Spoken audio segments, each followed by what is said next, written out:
quero seguir seus santos passos. Faz-me, Senhor, um homem fiel. Faz-me, Senhor, um homem fiel. Faz-me, Senhor, um homem fiel.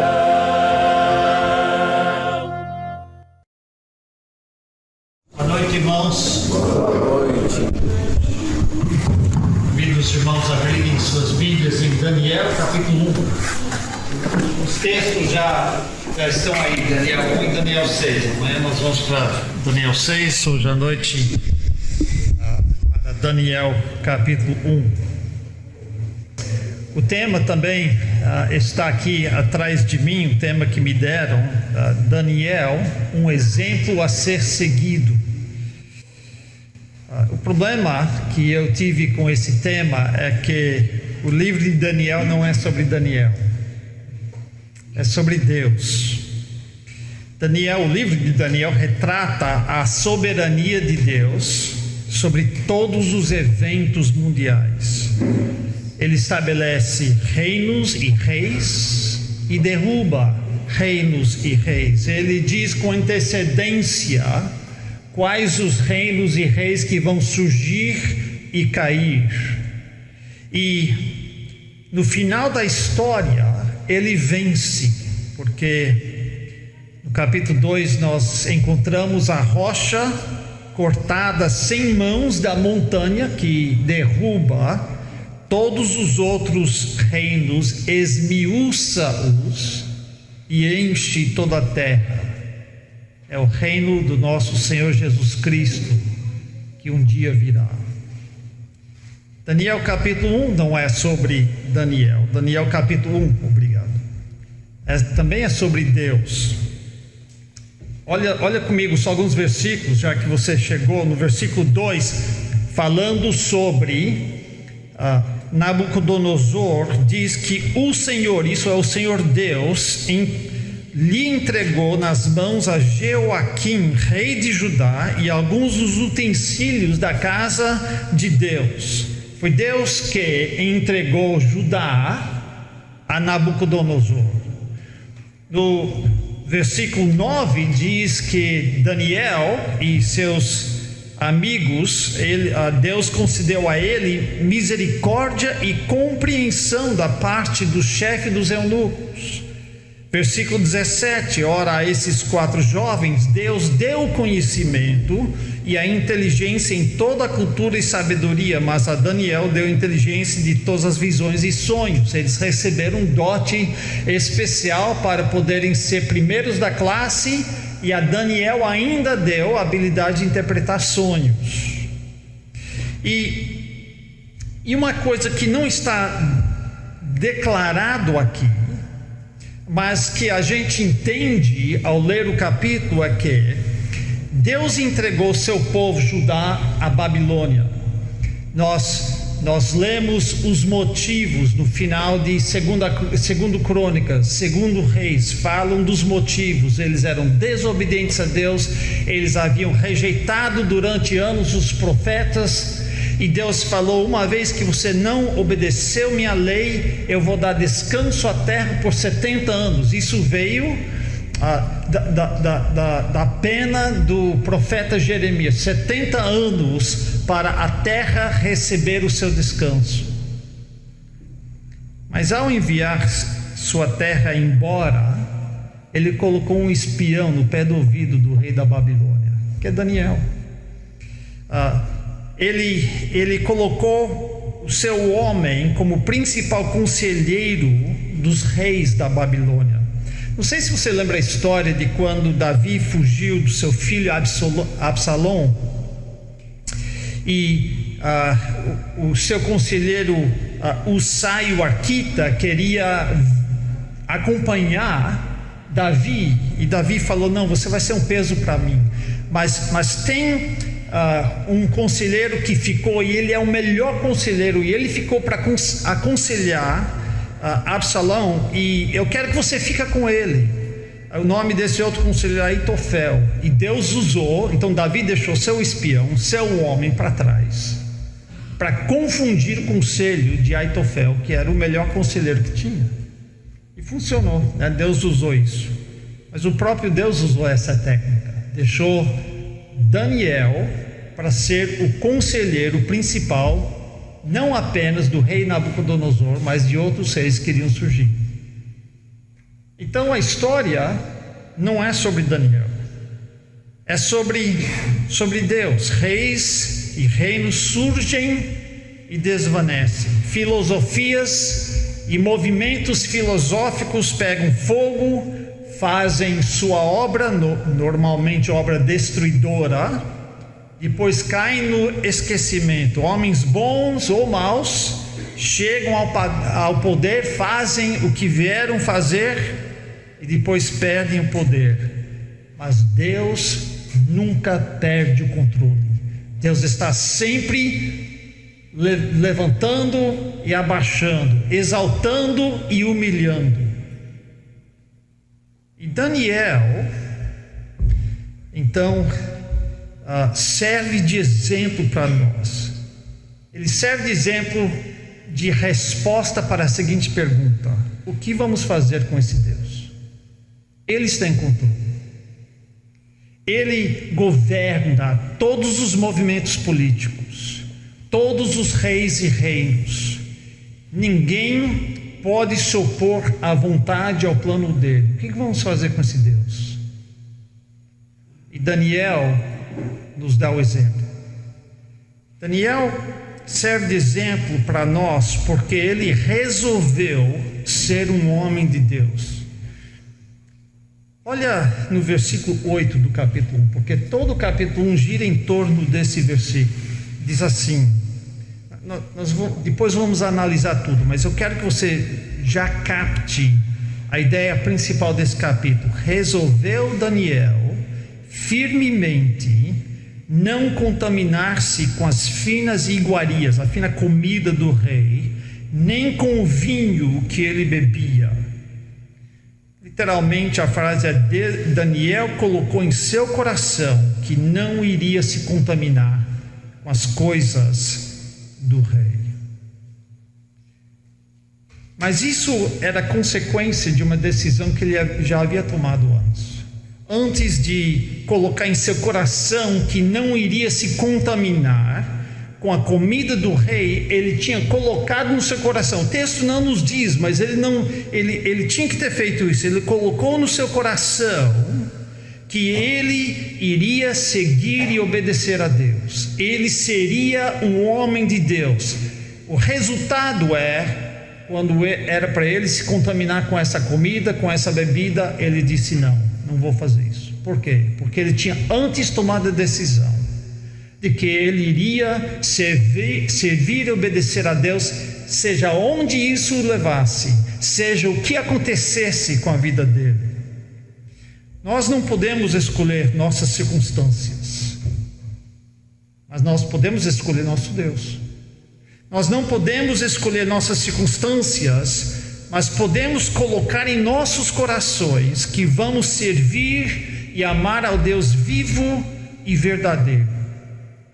E hoje à noite eu quero nos desafiar a ser como Daniel, a sermos homens de Deus, a resolver em nossos corações que nós vamos obedecer e seguir a Deus, seja lá o que acontecer, seja lá onde Deus nos leva, seja quais forem as consequências, que sirvamos a Deus, venha o que vier. Que sirvamos a Deus, em primeiro lugar, quando Deus vira o nosso mundo ao avesso. Olha comigo agora nos versículos de 1 a 4, depois nós vamos pular para o versículo 6. No ano terceiro do reinado de Jeoaquim, rei de Judá, veio Nabucodonosor, rei da Babilônia, a Jerusalém e a sitiou.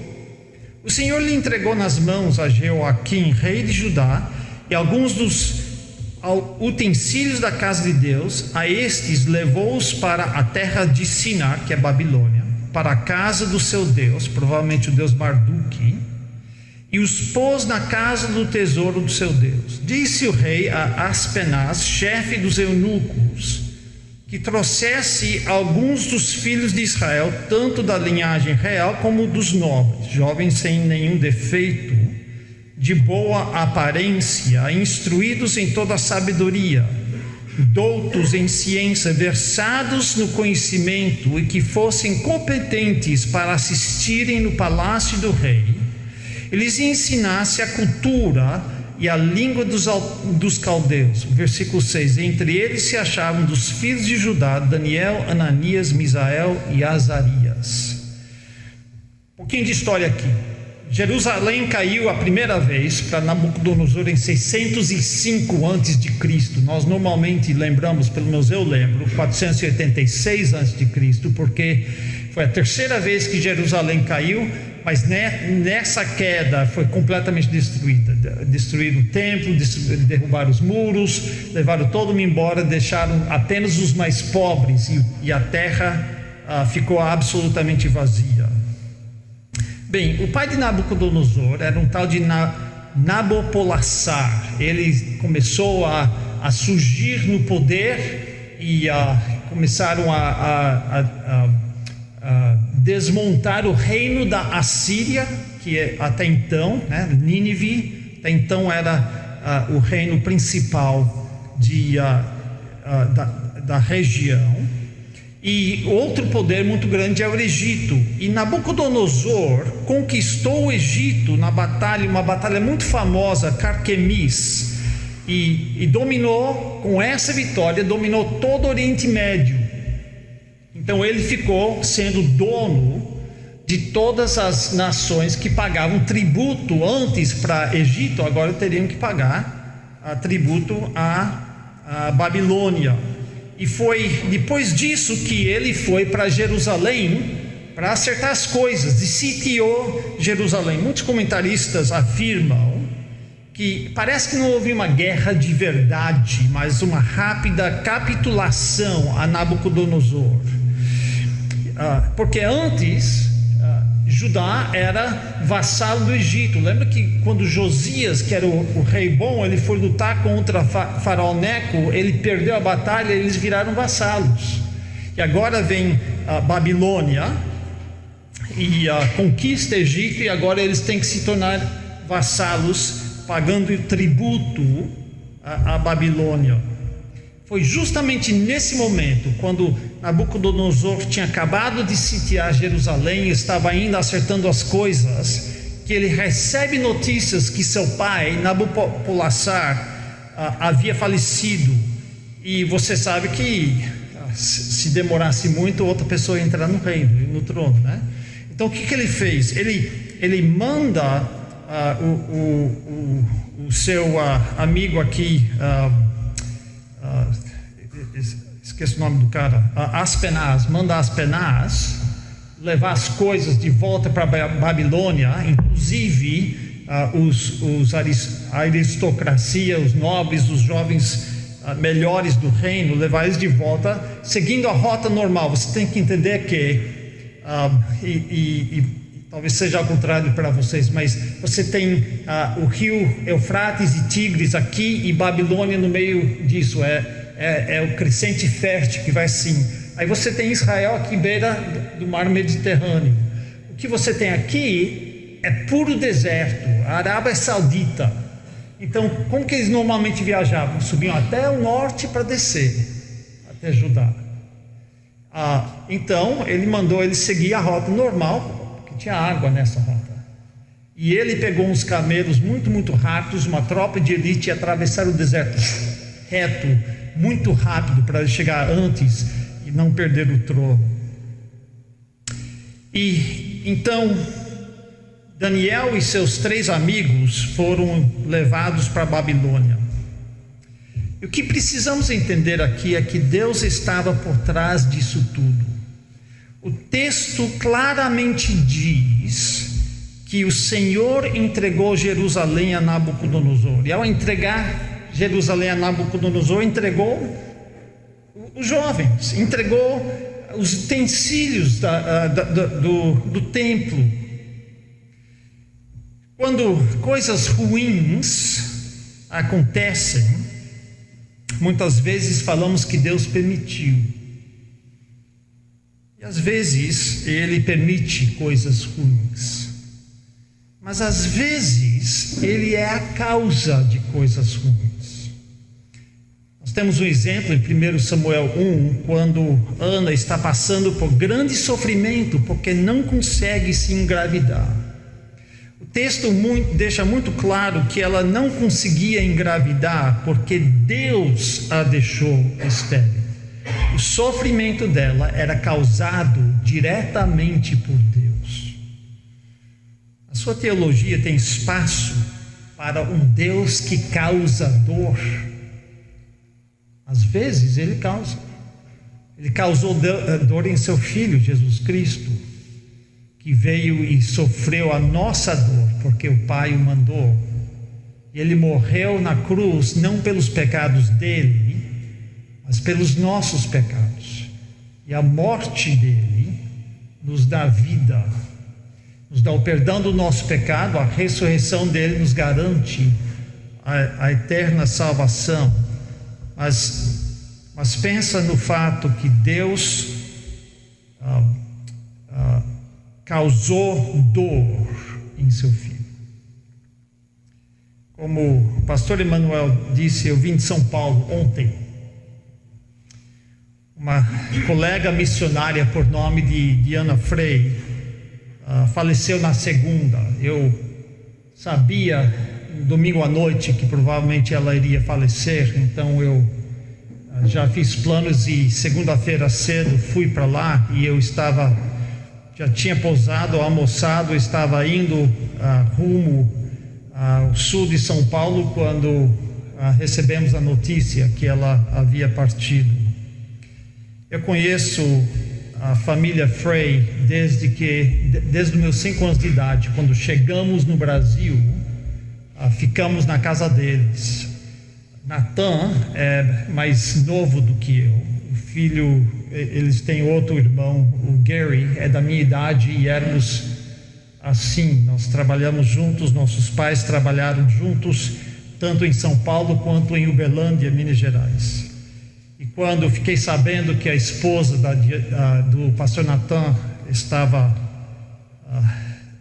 na iminência de partir para a glória, senti que precisei ir lá participar do funeral e do enterro e essas coisas.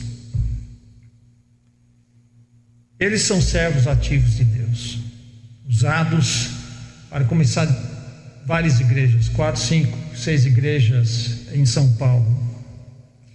Dia 8 de abril, a Diana estava bem, estava normal. Saiu de manhã para dar aula na escola onde ela ensina, eu acho que o primeiro ano. E depois da aula teve conferências e aula, o dia todo. E depois, à tarde, teve conferências com pais.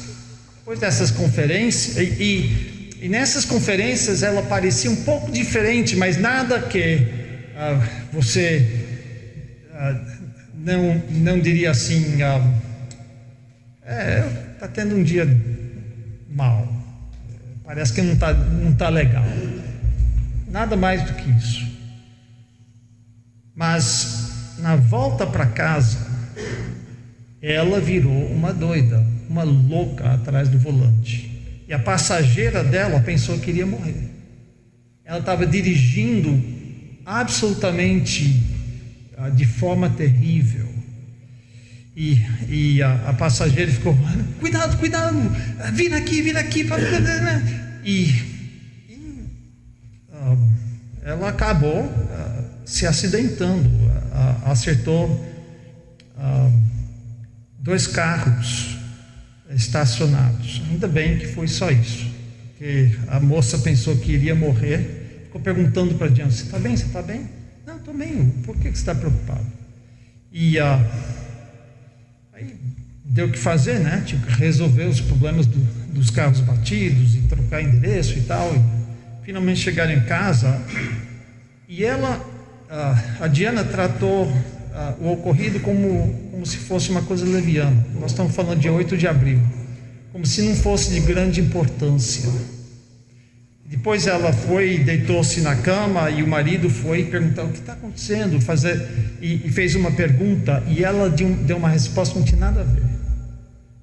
E ele pensou, ela está tendo um derrame, e levou ela para o hospital, para o pronto-socorro do hospital de câncer não, que trata de derrames, o melhor que tinha em São Paulo. Fizeram exames de 2 horas e descobriram que não era derrame. Eu não sei se era naquele hospital ou em outro, mas descobriram que era um câncer agressivo do cérebro. O médico operou no dia seguinte e abriu e conseguiu tirar talvez 40% do tumor, mas quando fechou, ele chamou o pastor Natan e já desenganou ele. Disso ela não volta. Ele nutriu algumas esperanças, mas o médico disse: não tenho como resolver, não tem tratamento, esse câncer é agressivo demais, eu já vi isso muitas vezes, não tenho o que fazer. Ela recuperou-se um pouco, conseguiu até sair do hospital, mas não era a mesma Diana. O câncer havia afetado ela. Ela nunca, durante as poucas semanas que ela teve em casa, antes de retornar ao hospital, nunca conseguiu entender que estava morrendo de câncer, que ela tinha um tumor, que ela havia tido cirurgia. Ela voltou ao hospital e ficou lá uma semana, eu acho, e segunda-feira passada ela faleceu. Ela tinha 53 anos, deixou, além do seu marido, ainda jovem, 53, 54 anos, deixou uma filha de 13 anos. No dia 3, isso é terça-feira, ela foi enterrada do lado da filha que o casal havia perdido em 2010. Eu lembro quando essa filha faleceu, ela tinha 13 anos. Pastor Natan não ficou tão abalado. Ela sim, mas pastor Natan não. Mas a perda da Diana o abalou. Nós recebemos a notícia, o corpo só foi liberado na terça. Então, não tinha velório segunda noite. Então nós fomos nós e meus pais e uns colegas, fomos para a casa do Natan, dar um abraço nele e dizer que estávamos orando por ele. Ele disse: olha, eu estava lá com ela quando ela faleceu, depois eu chorei como feito uma menina. Foi o pior dia da minha vida, perder minha esposa. A essa altura, tanto faz se Deus permitiu ou causou essa morte. A dor é a mesma. E agora, o que eu vou fazer? Eu tenho uma filha para criar, eu tenho ministério para fazer, eu tenho tanta coisa e eu acabo de perder o meu esteio. A pessoa que mais me ajudava, meu parceiro do ministério, ele perguntou para um colega: onde é que você corta o seu cabelo? O colega disse: olha, desde a pandemia minha esposa corta. Ele falou: vou ter que achar um barbeiro, porque faz 32 anos que a Diana corta meu cabelo. Essas coisas pequenas, parece coisa à toa, mas vai ter que achar um barbeiro. Como você reagiria? No culto fúnebre, ele ficou na frente, mais coragem talvez do que eu teria, e testemunhou de seu amor para com a Diana e da sua fé em Deus. Ele disse assim: não entendemos, porque Deus resolveu levar ela. Os testemunhos foram fantásticos, o tipo de mulher que ela era, as pessoas, os filhos de missionários da nossa missão. Ela tinha promovido um encontro via Zoom com todos eles, porque não podiam reunir durante a pandemia. Todos estavam lamentando. Não entendo porque Deus levaria uma mulher dessa numa hora dessa. Também ele disse: não sabemos quanto tempo temos ainda nesse mundo. Então temos que trabalhar para Deus enquanto é tempo. No próximo dia, ele mandou sua filha para a escola. A vida segue e nós temos que ser fiéis. Quando eu leio essa história de Daniel, fico imaginando Daniel. Ele era muito novo, não sabemos exatamente, mas calculando o tanto de tempo até quando ele viveu, ele tinha uns 15 anos, mais ou menos, quando ele foi arrancado do seu lar, do seu país, de todas as coisas que ele conhecia, e levado a um país distante e pagão, que não tinha o temor de Deus e que não se interessava nas coisas que ele mais amava. Mas justamente nessa circunstância, Daniel, como meu amigo Natan, colocou em seu coração que iria ser um homem de Deus. Nós temos que resolver ser homens de Deus quando Deus vira o nosso mundo ao avesso. Temos também que resolver ser homens de Deus quando o mundo tenta extirpar Deus de nossas vidas. Veja mais uma vez versículo 3, vou ler até o versículo 7. Disse o rei a Aspenaz, chefe dos seus eunucos, que trouxesse alguns dos filhos de Israel, tanto da linhagem real como dos nobres, jovens sem nenhum defeito, de boa aparência, instruídos em toda a sabedoria, doutos em ciência, versados no conhecimento, e que fossem competentes para assistirem no palácio do rei e lhes ensinasse a cultura e a língua dos caldeus. Determinou-lhes o rei a ração diária das finas iguarias da mesa real e do vinho que ele bebia, e que assim fossem mantidos por 3 anos, ao cabo dos quais assistiriam diante do rei. Entre eles se achavam, dos filhos de Judá, Daniel, Ananias, Misael e Azarias. O chefe dos eunucos lhes pôs outros nomes, a saber, a Daniel, o de Beltesazar, a Ananias, o de Sadraque, a Misael, o de Mesaque, e a Azarias, o de Abednego. O mundo se opõe a Deus. O mundo faz tudo para nos obrigar a conformar com Ele e extirpar qualquer resquício de Deus em nossas vidas. O rei Nabucodonosor, a essa altura o representante mais exaltado do sistema mundial, era muito astuto. No seu projeto de conquista mundial, ele entendia o valor de ter subgovernantes bem treinados e educados para avançar sua autoridade. Ele entendia que podia alavancar sua autoridade ainda mais se treinasse os melhores jovens dos países conquistados na sua própria cultura e sistema. Senão um dia ele teria que lidar com esses jovens. Eles virariam rebeldes, mas se ele os educasse, se eles fizessem eles adotar o seu sistema, sua cultura, eles seriam aliados e podiam então dominar os povos a que ele havia conquistado. Algumas das coisas que Nabucodonosor não faz sentido, que ele fez, não faz sentido em nosso mundo atual, porque vivemos num mundo muito igualitário. Nós pensamos que eu posso ser o que eu quero, e que se eu resolver ser presidente do país, é comigo, e se eu conseguir levantar votos. A gente não vê a vantagem em uma aristocracia, ou nobreza, ou realeza. Mas Nabucodonosor não pensava assim. Ele entendia que não é fácil ser governante, como os melhores alfaiates são aqueles que cresceram em lar de alfaiate e aprenderam desde pequeno a arte, e os melhores pedreiros são aqueles que são filhos de pedreiros e aprenderam desde pequeno a manejar uma colher.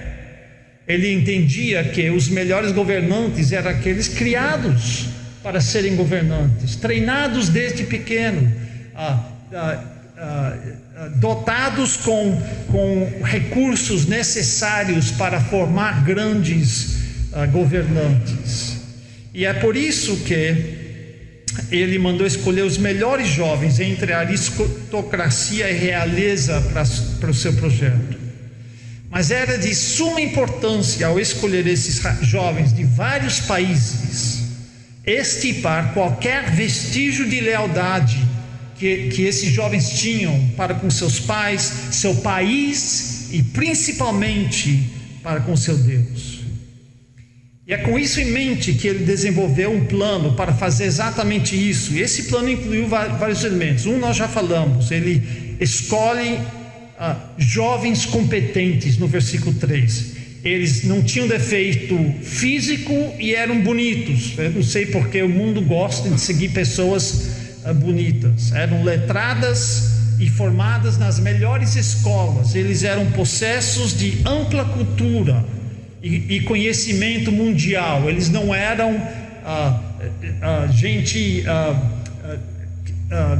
analfabeta, não era gente do mato. Eles eram pessoas que viviam em palácios e lidavam com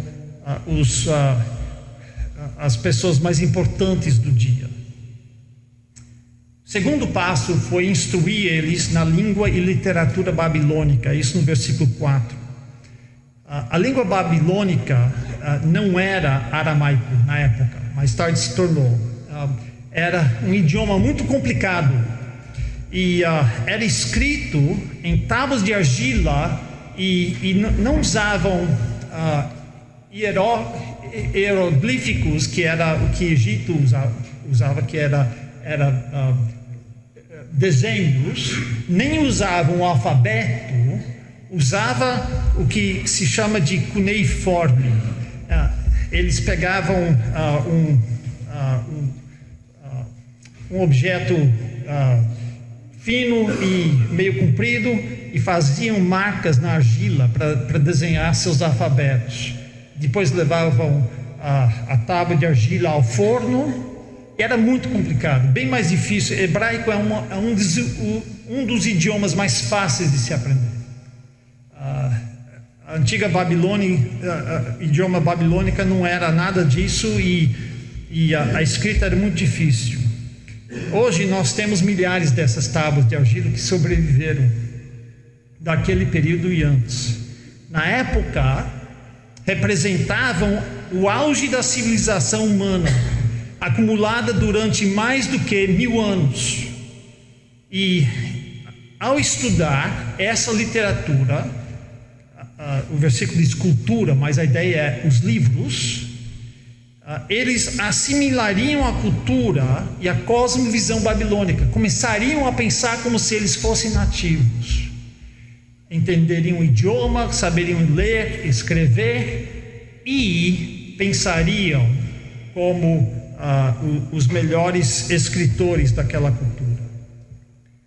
A terceira coisa que eles teriam que fazer é se alimentar com a comida e a bebida mais finas. Você sabe que a elite come diferente que a plebe.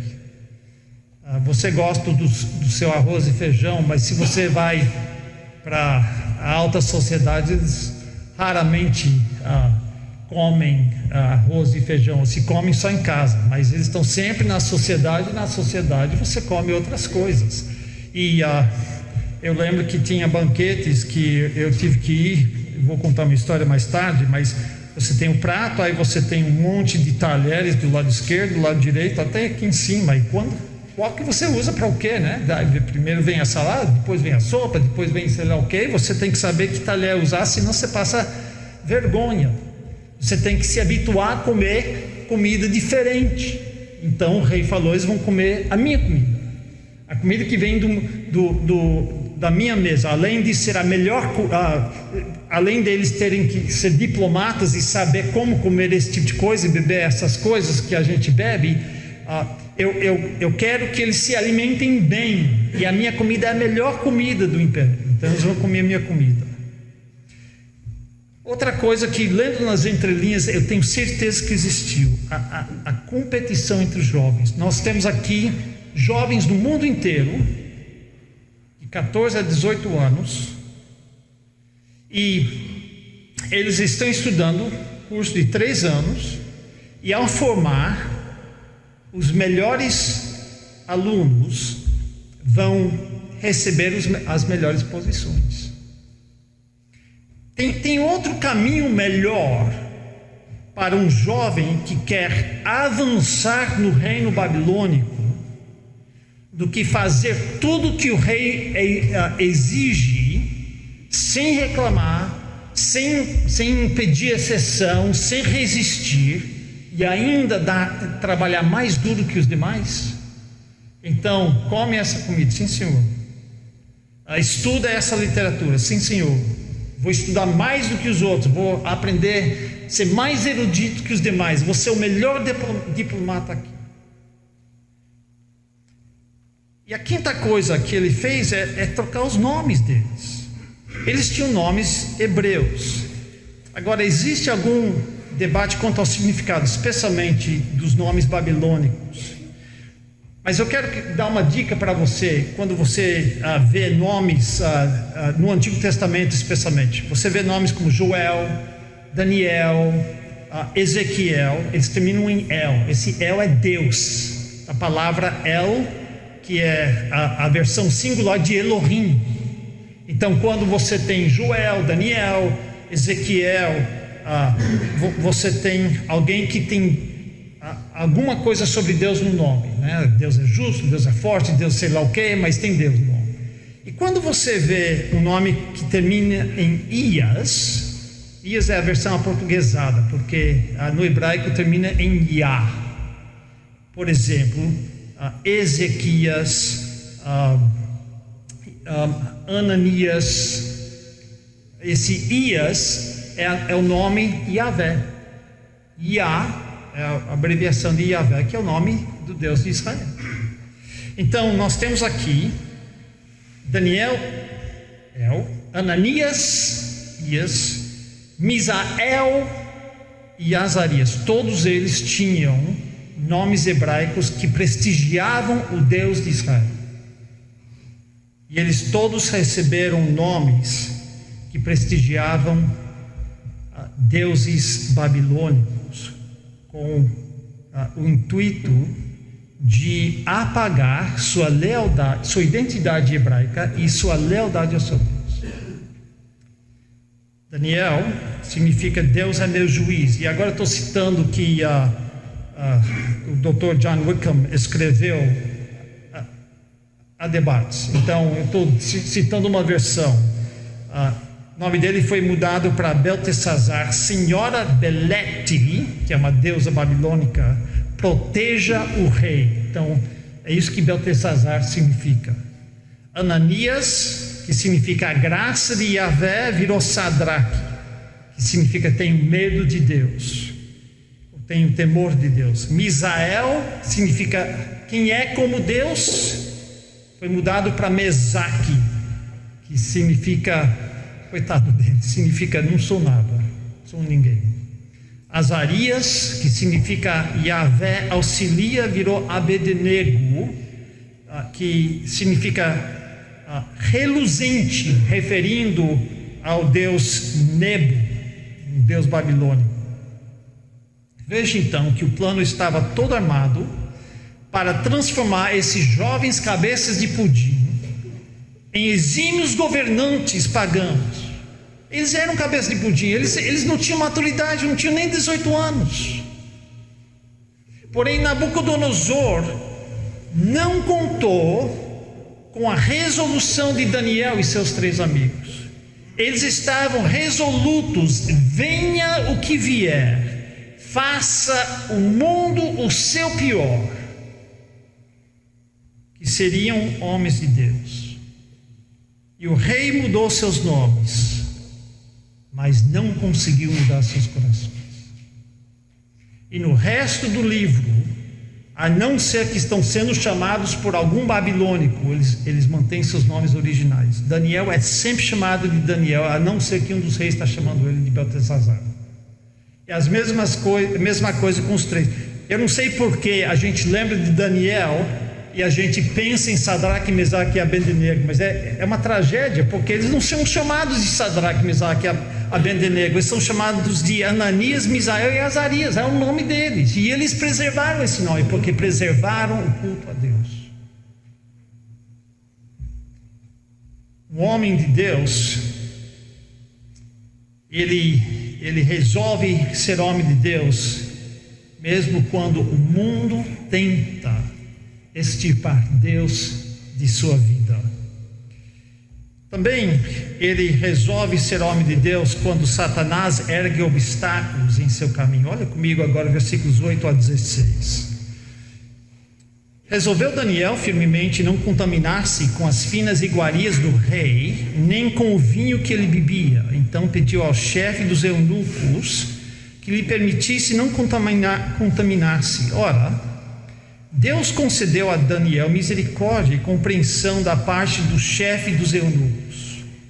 Disse o chefe dos eunucos a Daniel: tenho medo do meu senhor, o rei, que determinou a vossa comida e a vossa bebida. Por que, pois, veria ele o vosso rosto mais abatido do que o dos outros jovens da vossa idade? Assim poríeis em perigo a minha cabeça para com o rei. Então disse Daniel ao cozinheiro-chefe, a quem o chefe dos eunucos havia encarregado de cuidar de Daniel, Ananias, Misael e Azarias: experimenta, peço-te, os teus servos 10 dias, e que se nos deem legumes a comer e água a beber, então se veja diante de ti a nossa aparência e a dos jovens que comem das finas iguarias do rei, e segundo vires, age com seus servos. Ele atendeu e os experimentou 10 dias. No fim dos 10 dias a sua aparência era melhor, estavam eles mais robustos do que todos os jovens que comiam das finas iguarias do rei. Com isto, o cozinheiro-chefe tirou deles as finas iguarias e o vinho que deviam beber, e lhes dava legumes. Deixa eu fazer uma pergunta: quando foi a última vez que você, alguém que você conhece, resolveu não fazer algo simplesmente porque era mundano? Não porque a Bíblia proibia, mas não vou fazer isso porque isso é coisa mundana. Não gosto de me colocar como mocinho das minhas histórias, mas houve uma ocasião onde foi muito importante que eu tomasse uma posição muito solitária. A minha firma havia sido comprada por outra firma, a firma que eu estava trabalhando, quando eu trabalhava, não, eu trabalhei hoje, até hoje, mas quando eu trabalhava no mundo secular, a minha firma que treinava mecânicos de aviões foi comprada por uma companhia aérea. E a companhia aérea resolveu realizar um grande banquete, era obrigatório ir. E fomos avisados que iria ter um bar aberto. Um bar aberto significa todas as bebidas alcoólicas que você queria, você podia tomar à vontade. Estava lá. Tinha coquetéis e um bar aberto. Você podia ir para o bar e pedir qualquer coisa. Bem, isso gerou discussão com especialmente um colega meu que sabia que eu estudava no seminário. Você bebe? Não bebo. Conta outra, né? Mas a gente tinha que ir, fechar até a escola e falaram: você vem de terno porque você tem que ir lá. Chegamos lá e tinha todos aqueles talheres, e ainda bem que eu sabia o que fazer com eles. Os meus colegas não sabiam qual que a gente usa agora, né? Mas eu tinha sido instruído já. Mas antes tinha um coquetel, tinha o bar e tal, e a gente ficou lá fraternizando. Eu pensei: olha, vou tomar água, aí ninguém vai pensar que estou bebendo. Mas aí eu vi que tinha umas misturas alcoólicas que pareciam água. Eu falei: não posso nem tomar água. Aí eu vou tomar Fanta. Aí eu vi que tinha gente com Fanta e álcool. Eu falei: eu não vou tomar nada. Aí Aí eu fui lá, peguei uns negócios lá, comecei a comer e quase engasguei, porque eu tenho que tomar alguma coisa enquanto eu como. E as pessoas estavam olhando, ele vai ou não vai, vai ou não vai. Aí sentamos para comer, aí fecharam o bar, graças a Deus. Aí trouxeram água e eu podia beber água à vontade. Aí veio sobremesa e o meu colega experimentou a sobremesa antes que eu experimentou, falou: tem vinho nessa sobremesa. Eu não ia nem comer sobremesa. Aí ele perguntou para a garçonete: é feito com vinho? Não tem álcool nessa sobremesa. Com essa palavra dela, eu comi. Você fala, mas que exagero. Mas eles estavam olhando, estavam querendo saber se eu ia me entregar quando ninguém estava olhando, quando era só a gente da firma, quando a pressão estava em cima, se eu iria ceder meus princípios ou não, ou se eu era sério. E eu falei: eu não posso provar nada, não posso dar nem a aparência que eu estou tomando alguma coisa alcoólica, senão eu vou perder o meu testemunho entre essas pessoas que eu quero ganhar para Cristo. Hoje em dia, porém, muitos cristãos tentam raciocinar e defender o seu mundanismo e sua participação com entretenimentos mundanos. Estou vendo alguns aqui que têm idade para eu fazer essa pergunta. Você lembra quando ir ao cinema era considerado coisa mundana? Se você tem cabelo que não é da minha cor, você não lembra desses dias, mas eu lembro. Quando ir ao cinema era considerado mundano. Talvez os nossos pais e líderes não nos deram os melhores argumentos para evitar o cinema ou o teatro. Mas você precisa saber que o teatro era rejeitado como mundano por cristãos sérios por mais do que 1500 anos. Estou falando de Agostinho, estou falando de Anselmo, estou falando de os puritanos. Todos eles rejeitavam o teatro, achavam que isso era entretenimento mundano, até que a minha geração resolveu que a Bíblia não proibia, então podíamos participar, e começaram a raciocinar o cristão ir ao cinema e assistir o teatro. Aí, e eu estou falando da minha experiência, aí veio a questão de gêneros musicais mundanos, se nós podíamos trazer esses gêneros musicais que promoviam rebeldia e sensualidade e drogas, se podíamos trazer esses gêneros musicais para dentro da igreja com letras cristãs. E agora a gente vê que não tem mais limite. Danças e bebidas alcoólicas. Eu tenho amigos, parentes que são batistas regulares, talvez não aqui no Brasil, que bebem abertamente. Tatuagens, piercings, jogos de azar, tudo isso agora é permitido.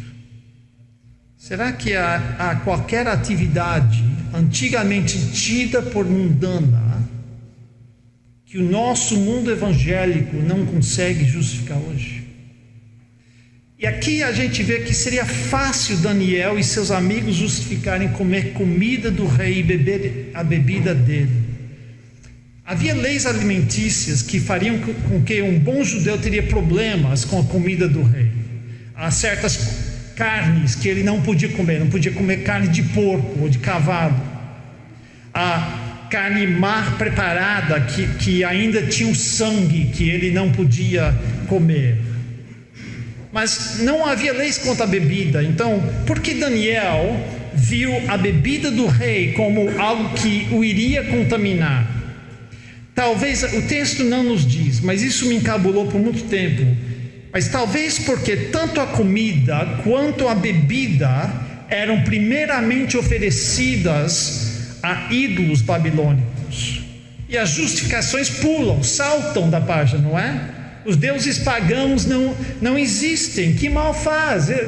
Eles não são nada. É o argumento que usaram em 1 Coríntios 8, 9 e 10, que nós sabemos que eles não são deuses. Por que eu não posso comer comida oferecida primeiro a eles? Ele podia ter dito assim: o Senhor nos trouxe para cá, e o rei está obrigando a gente a comer essas comidas e beber essas bebidas. Nós não temos escolha, o Senhor que nos colocou nessa situação. Ou, se não fizermos o que eles mandam, nós não vamos conseguir ter os melhores lugares no reino. E sem os melhores lugares do reino, como é que nós vamos influenciar Nabucodonosor para o bem? Vamos perder amigos, oportunidades, testemunhar do Senhor, se formos tão diferentes assim. Há 1001 justificativas para eles comerem aquela comida e beberem aquele vinho. Mas Daniel colocou no seu coração que não iria se contaminar. Porém, uma vez que ele fez essa determinação, não vou me contaminar, ele começou a enfrentar barreiras colocadas sem dúvida por Satanás. A barreira de ter que falar com Aspenaz, o chefe dos eunucos. Ele vai lá, cria coragem. Não deveria ter sido fácil para um jovem de 15, 16 anos falar lá com o chefe dos eunucos, o Bambambam, que respondia diretamente ao rei. O chefe dos eunucos gostava muito de Daniel e seus amigos, mas disse: olha, eu não posso deixar, porque se vocês ficarem mirradinhos e doentes, quem vai perder a cabeça não são vocês, sou eu. Você tem que comer. Eu gostaria de poder dizer sim, mas eu tenho que dizer não. A essa altura, qualquer um de nós teria dito: tá vendo, Deus, eu tentei. Eles disseram não, eu tentei. Mas a resolução de Daniel era uma resolução firme. E então ele enfrentou a barreira de receber um não. Aí ele teve que bolar uma maneira criativa para rejeitar a ordem do rei, mas com respeito e submissão. Então foram falar com o cozinheiro-chefe. Não é o mesmo cara, não é Aspenaz, é o cara que responde a Aspenaz, o cozinheiro-chefe. E falaram assim: eu sei que ele disse que a gente não pode comer, mas vamos fazer um teste em 10 dias. E depois de 10 dias você olha, e aí você decide o que fazer. Nota que eles nunca falariam depois de 10 dias: se a gente ficar pior, então nós vamos comer. Ele não disse isso. Ele estava dando a entender que eles sofreriam as consequências calados, não que eles iriam ceder. Bem, Deus acabou honrando a resolução deles e usou essa experiência, creio eu, para alavancá-los sobre os demais rapazes. A sabedoria humana diz: se você não comer, você vai para o fim da fila. E eles falaram: eu não sei que parte da fila eu vou ficar, mas eu vou honrar a Deus, não vou comer. E Deus o jogou no começo da fila, lá no alto. Nem sempre funciona dessa forma. No capítulo 3, os amigos de Daniel enfrentaram outra prova. Ou eles se curvariam diante da estátua, diante do ídolo do rei, ou eles teriam que ir para forno aceso. Eles falaram: nós não vamos adorar sua imagem. O rei falou: mas então eu vou aumentar o fogo. Eles falaram assim: olha, nós não sabemos se Deus vai nos salvar ou não. Nós sabemos que Ele pode. Se Ele vai nos salvar, não interessa. Nós não vamos adorar teu ídolo. Pode acender. E Deus não os salvou do fogo. Ele os salvou no fogo. Eles foram jogados lá dentro. Deus salvou. Muitos outros não foram livrados. Tiago foi morto por Herodes à espada. Paulo morto pelo imperador Nero pela espada. Pedro crucificado de cabeça para baixo. Porque resolveram em seus corações obedecer a Deus e não a homens. E Deus não os livrou. Não nessa vida. Mas todos eles resolveram ser homens de Deus apesar das barreiras, acharem maneiras criativas de cumprir sua lealdade para com Deus, de cumprir as ordens de Deus, mesmo quando enfrentaram obstáculos. Nós precisamos ser resolutos e homens de Deus, mesmo quando enfrentamos obstáculos do mundo e de Satanás. Finalmente, precisamos ser homens de Deus quando Deus nos dá sucesso. Olha o versículo 17 a 21. Ora, a esses 4 jovens Deus deu conhecimento e inteligência em toda a cultura e sabedoria, mas a Daniel deu inteligência de todas as visões e sonhos. Vencido o tempo determinado pelo rei para que os trouxesse, o chefe dos eunucos o trouxe à presença de Nabucodonosor. Então o rei falou com eles, e entre todos não foram achados outros como Daniel, Ananias, Misael e Azarias. Por isso passaram a assistir diante do rei em toda a matéria de sabedoria e de inteligência sobre que o rei lhes fez perguntas. Os achou 10 vezes mais doutos do que todos os magos e encantadores que havia em todo o seu reino. E aqui vem uma frase que está colocada aqui para fazer a gente falar: o quê? Daniel continuou até ao primeiro ano do rei Ciro. Deus abençoou Daniel e seus amigos além da conta. Foram bem nos seus estudos com a ajuda de Deus. Daniel recebeu um dom que os outros 3 não receberam, o dom de poder lidar com visões e sonhos. Daniel e seus amigos foram escolhidos para entrar no serviço pessoal do rei. Eram 10 vezes mais inteligentes e conhecedores do que seus rivais. Mas a coisa que nos surpreende é que Daniel sobreviveu ao reino neobabilônico. É isso que significa que ele continuou até o primeiro ano do rei Ciro. Do início de Nabucodonosor até o primeiro ano do rei Ciro, 70 anos. É por isso que Daniel tinha que ter uns 15 anos, quando ele foi levado. E ele sobreviveu ainda mais um pouquinho. Ele estava na presença de Dario, mas Nabucodonosor reinou durante uns 40 anos, mas depois dele veio uma sucessão de governantes, até que o reino neobabilônico caiu, e Ciro, que era do reino de Medo-Pérsia, veio e conquistou a Babilônia. E Daniel, por causa da sua fidelidade, continuou como conselheiro dos reis. A Bíblia está repleta de homens que começaram bem, receberam grandes bênçãos de Deus e terminaram mal. Davi, parece que no início ele só podia fazer o que é certo, e no fim ele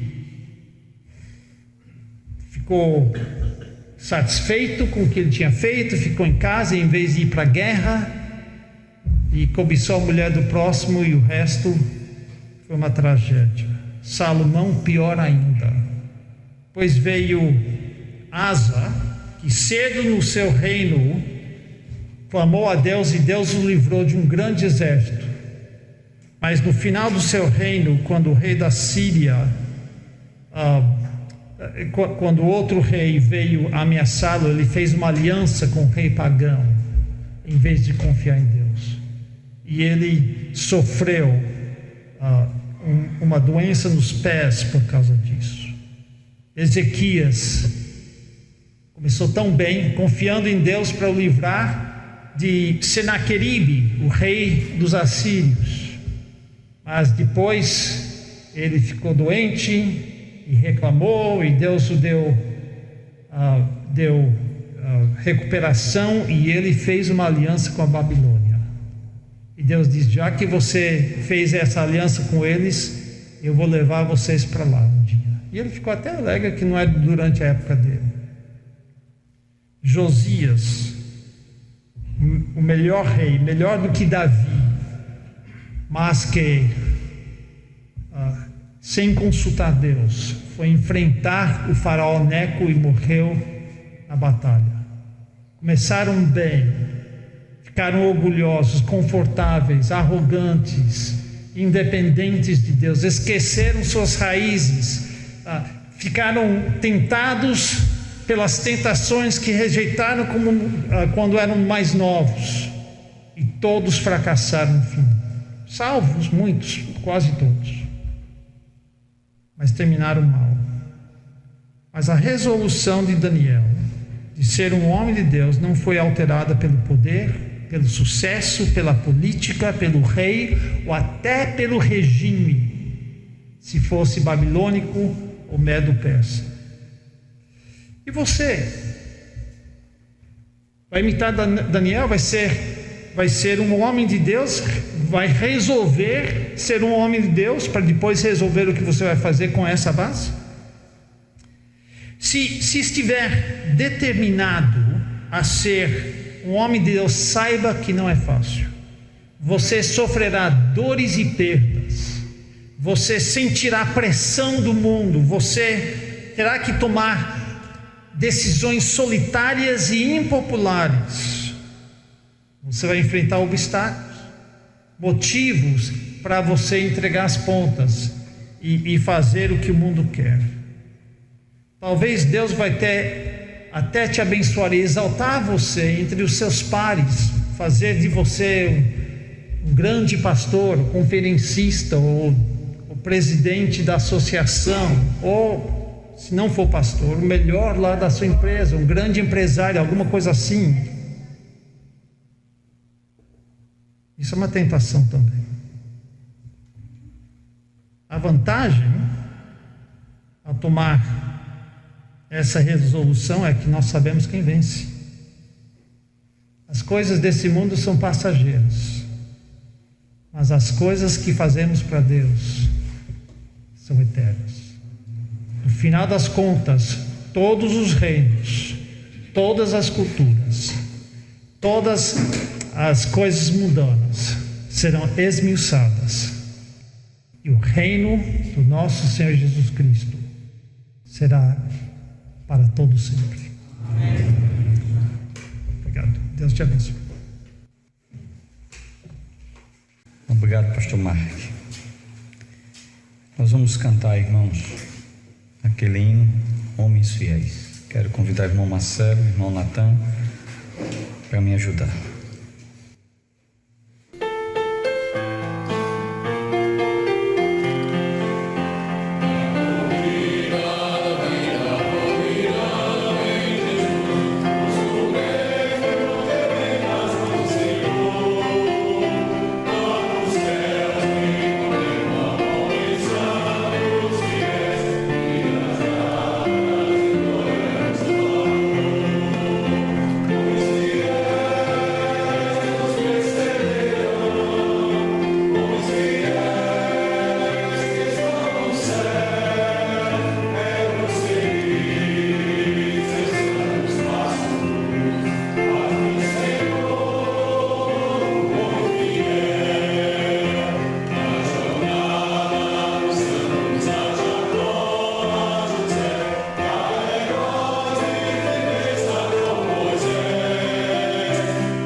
Vamos orar.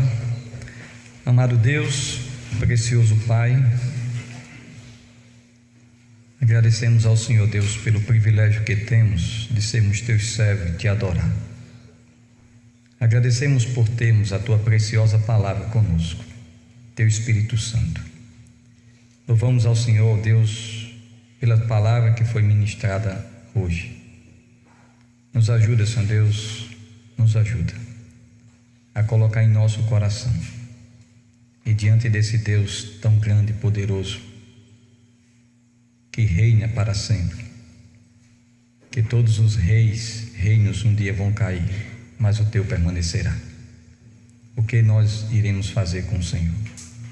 Nos ajuda a sermos fiéis até o fim, que possamos, no final da nossa vida, expressarmos como o apóstolo Paulo: combati um bom combate, completei a carreira e guardei a fé. Nos ajuda, Senhor Deus, a honrar o Senhor nesse mundo tão sujo, tão corrupto, tão mundano.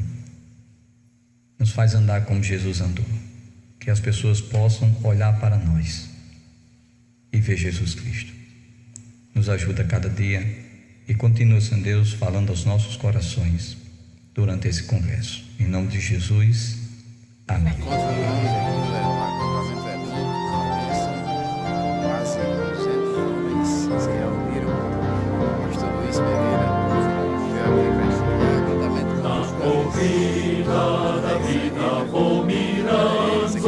Jesus, busco o prêmio que vem das mãos do Senhor.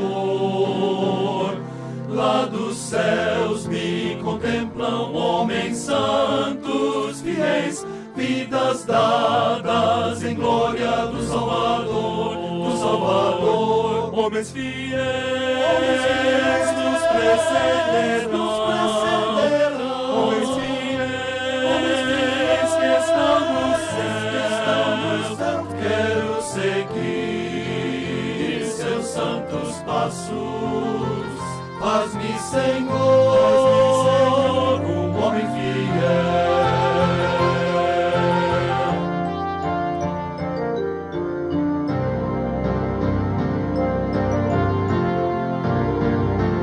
Na jornada dos santos, a Jacó, a José, a heróis de firmeza como Moisés,